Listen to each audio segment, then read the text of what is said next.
Dans son dernier live, Johnny Pacheco a fait des révélations très graves sur cette histoire de Kobe Bakary. Dans cette vidéo, vous allez entendre pourquoi est-ce que M. Kobe Bakary s'est permis de dire qu'il s'en fout des procureurs. Parce que lui, en Côte d'Ivoire, en dehors de Ouattara, il n'a pas de compte à rendre à quelqu'un. Écoutez attentivement cette révélation très grave que Johnny Pacheco fait sur cette histoire de Kobe Bakary. On écoute s'il vous plaît. Partagez, aimez, likez, donnez vos avis, surtout identifiez vos amis dans les commentaires. On écoute s'il vous plaît. Tous ceux qui gèrent la Côte d'Ivoire sont des étrangers.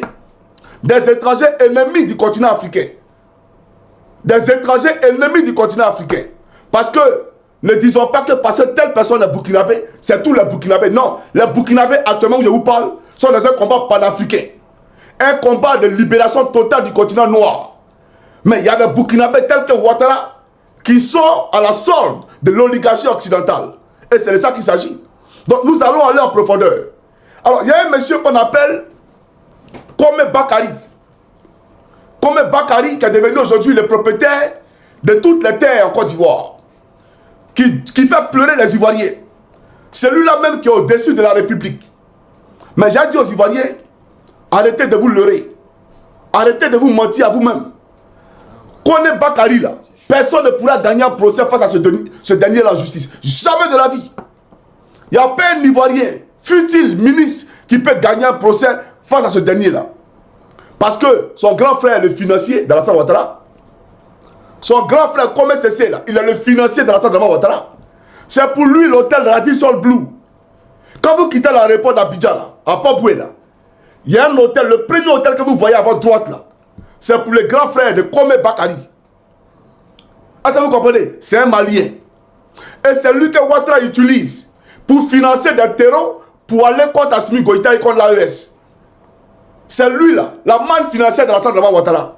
Donc tout ce que vous allez faire là, c'est zéro. C'est des bêtises. Comme Bakary là, tous les terrains qu'il récupère là, c'est pour son frère. C'est pour son frère, le PDG de Radisson Blu, Mali et Radisson Blu Abidjan. C'est pour lui. Et c'est l'ami d'Alassane Ouattara. Vous n'avez pas compris ça? Donc quand vous venez, non, on m'a arraché ma terre, on vous a arraché quelle terre? Ouattara Alassane vous a arraché votre terre. Voilà le débat. Arrêtez de distraire les gens. J'ai vu une femme. Oxymon m'a envoyé la vidéo. Attendez, il y a où la planter ici? Oxymon m'a envoyé la vidéo. Il y a où la planter rapidement? Elle dit que ce n'est pas un problème politique. Mais quand je l'ai regardée, elle m'a fait rire. Elle m'a fait rire, cette femme-là. C'est là. Elle dit ce n'est pas un problème politique.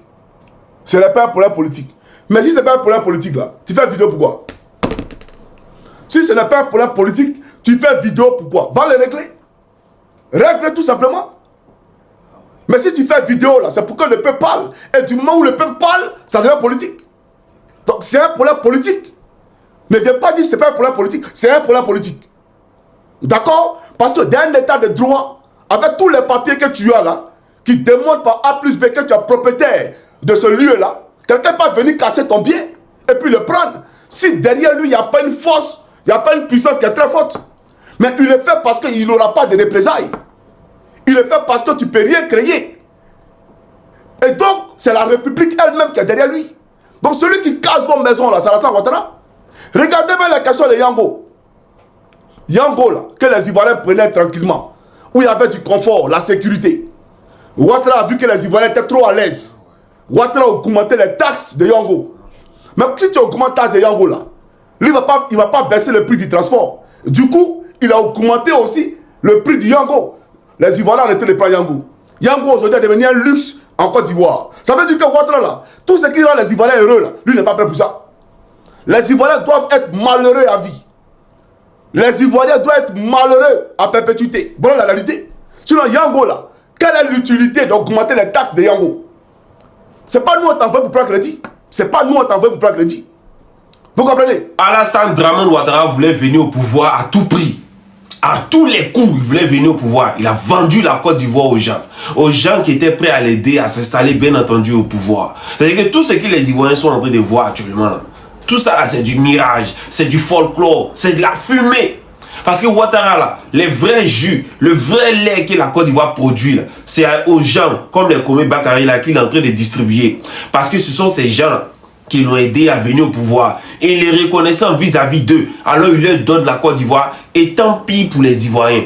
Peu importe ce que vous vivez, peu importe les difficultés, vous allez subir. Parce que ce que Ouattara doit à ces gens, c'est trop haut, c'est trop fort. Donc il est obligé de tout donner, il est obligé de tout bazarder. Mais de toute façon, il n'est pas venu au pouvoir pour les Ivoiriens.